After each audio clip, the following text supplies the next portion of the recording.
श्री शिवाय नमस्तुभ्यम। हर हर महादेव। महाराष्ट्र के बीड़ चाकरबाड़ी में चल रही शिव महापुराण कथा के आज 12 जून 2025 चौथे दिन की श्री शिव पुराण कथा पूर्ण हो गई है।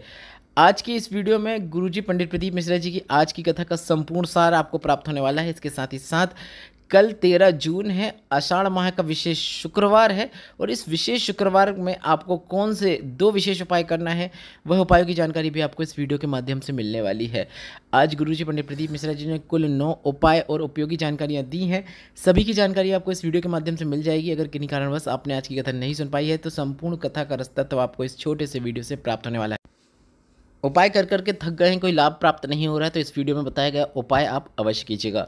बढ़ते हैं बिना किसी देरी के आज की कथा की पहली विशेष जानकारी की ओर। कथा शुरू होते ही गुरुजी ने कहा, 33 कोटि देवी देवताओं में केवल देवाधिदेव महादेव ही हैं जो माता पार्वती के साथ प्रदोष काल में भ्रमण के लिए निकलते हैं, वह भी इसलिए अपने भक्तों के कष्टों को हरने के लिए। बढ़ते हैं आज की कथा की दूसरी विशेष जानकारी की ओर। गुरुजी ने कहा, 1000 योजन दूर से भी बैठकर अगर कोई माँ गंगा का स्मरण कर लेता है, इतना मात्र कर देने से उसे वैकुंठ धाम प्राप्त होता है। शिव महापुराण की कथा कहती है, अगर इस धरती में कहीं पर भी बैठकर कोई सच्चे हृदय से, सच्चे मन से भोलेनाथ का स्मरण कर लेता है तो उसका जन्म दोबारा इस पृथ्वी में, मृत्यु लोक में नहीं होता है। बढ़ते हैं आज की कथा की तीसरी विशेष जानकारी की ओर। गुरुजी ने कहा, व्यक्ति को उसकी पहचान, उसकी रंगत, उसकी संगत और उसकी मेहनत से प्राप्त होती है। बढ़ते हैं आज की कथा की चौथी विशेष जानकारी की ओर। गुरुजी ने कहा, आपसे एक बात पूछना चाहते हैं, राम जी बड़े या राम जी का नाम बड़ा? नाम बड़ा। शिव जी बड़े या शिव जी का नाम बड़ा? नाम बड़ा।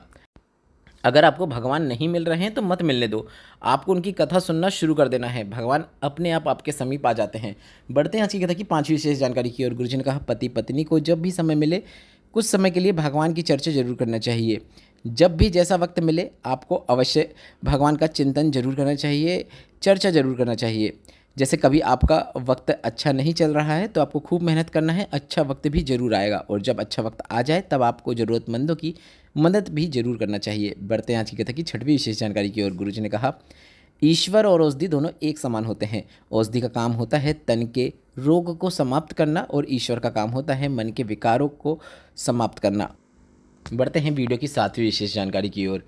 अगर कई उपाय करते करते आप थक गए हैं, भोलेनाथ आपकी बात ही नहीं सुन रहे हैं, तो आपको क्या करना है वह गुरुजी ने अपनी पिछली कथा में बताया है। काफ़ी विशेष जानकारी है जिसे आप कल 13 जून 2025 शुक्रवार, जो कि आषाढ़ माह का पहला शुक्रवार है, उस दिन करके अधिक से अधिक लाभ प्राप्त कर सकते हैं।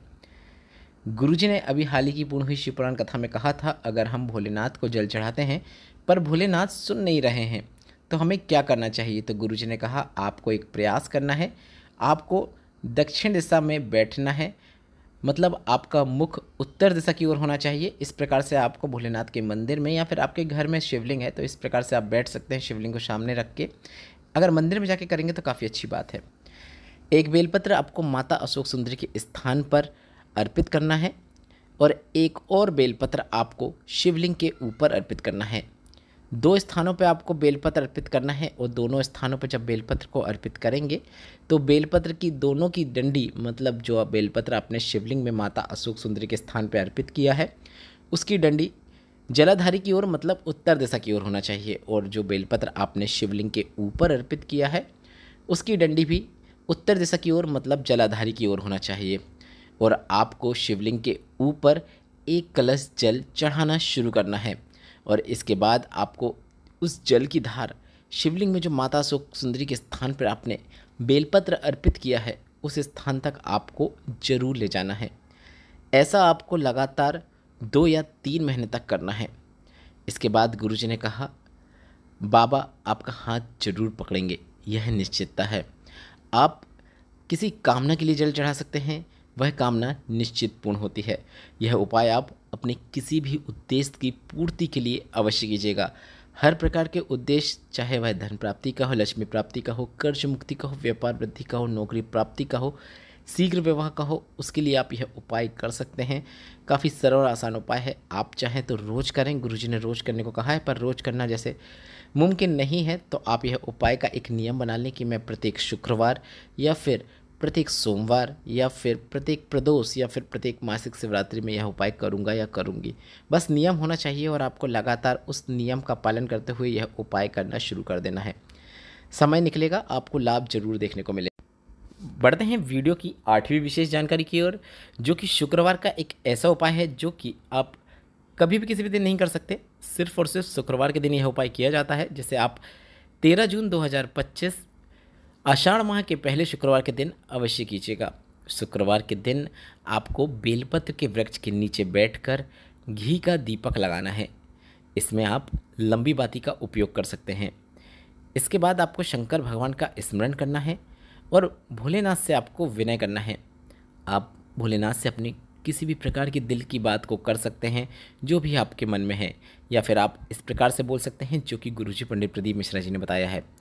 हे भोलेनाथ, आपने शुक्र देवता को जो संजीवनी मंत्र दिया है, तो क्या वह आप मुझे प्रदान नहीं करेंगे? वह मंत्र मुझे बहुत आवश्यक है।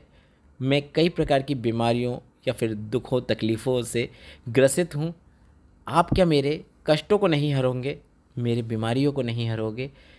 यह शरीर आपका ही दिया हुआ है भजन करने के लिए, कीर्तन करने के लिए, और इसे संभालना भी आपको ही है। और बेलपत्र की ओर मुख करके आपको वह दीपक को प्रज्वलित कर देना है, मतलब जो बाती रहेगी उसका मुख बेलपत्र के वृक्ष की ओर होना चाहिए। दीपक लगाने के बाद आप महामृत्युंजय मंत्र का स्मरण मन में ही कर सकते हैं। अगर आपको महामृत्युंजय मंत्र का स्मरण करते ना बने तो आप श्री शिवाय नमस्तुभ्यम या फिर नमः शिवाय या फिर ओम नमः शिवाय मंत्र का भी उच्चारण कर सकते हैं। बस आपको ध्यान रखना है कि बेलपत्र के वृक्ष के नीचे, बेलपत्र के वृक्ष की छांव में बैठकर आपको यह उपाय करना है। गुरुजी ने कहा, जीवन में कितनी ही दुख तकलीफ कष्ट चल रही हो, रोग चल रहे हो, दवाइयाँ कार्य करना शुरू कर देती हैं और आपको रोग मुक्ति प्राप्त होती है, जीवन से कष्ट दूर होते हैं। यह एक ऐसा उपाय है जिसे आप 3 शुक्रवार या फिर 5 शुक्रवार अवश्य कीजिएगा। बढ़ते हैं आज की कथा की 9वीं और अंतिम जानकारी की ओर। कुछ विशेष जानकारियाँ देते हुए गुरुजी ने कहा कि अगली शिव पुराण कथा 19 जून से 23 जून 2025 तक निकुंभ जिला दुर्ग में होगी। कथा का समय 1 बजे से 4 बजे तक रहने वाला है। इस कथा का नाम गुरुजी ने शिवोम शिव पुराण कथा बताया है, पर गुरुजी ने कहा उसके पहले 16 जून को जन्मोत्सव के अवसर पर सीहोर कोबरेश्वर धाम में एक भजन संध्या रखी गई है, जिसमें काफ़ी अच्छे भजन किए जाएंगे, जिसमें प्रमुख गायक जो हैं वह लखबीर सिंह लखा जी हैं। इसके बाद जो अगली शिव पुराण कथा जो कि निकुंभ के बाद होगी वह 26 जून से 2 जुलाई 2025 तक बैजापुर छत्रपति संभाजी नगर में होगी। इसके बाद 5 जुलाई से 9 जुलाई 2025 तक गुरु पूर्णिमा शिव पुराण कथा होगी और यह धर्मशाला में होगी। इसके साथ ही 10 जुलाई को गुरुजी ने बताया है कि गुरु पूर्णिमा उत्सव पर सीहोर में एक कार्यक्रम है, जिसमें अगर आप गुरुजी को अपना गुरु बनाना चाहते हैं तो आप सभी आमंत्रित हैं। इसके साथ ही साथ 25 जुलाई से 31 जुलाई तक एक शिव पुराण कथा भिलाई में भी होगी। आशा करता हूँ इस वीडियो में बताई गई जानकारी आपको उपयोगी लगी है, तो इस वीडियो को लाइक करके कमेंट बॉक्स में श्री शिवाय नमस्तुभ्यम अवश्य टाइप कीजिएगा। वीडियो थोड़ा सा भी उपयोगी लगा है तो वीडियो को लाइक करना मत भूलिएगा। श्री शिवाय नमस्तुभ्यम। हर हर महादेव।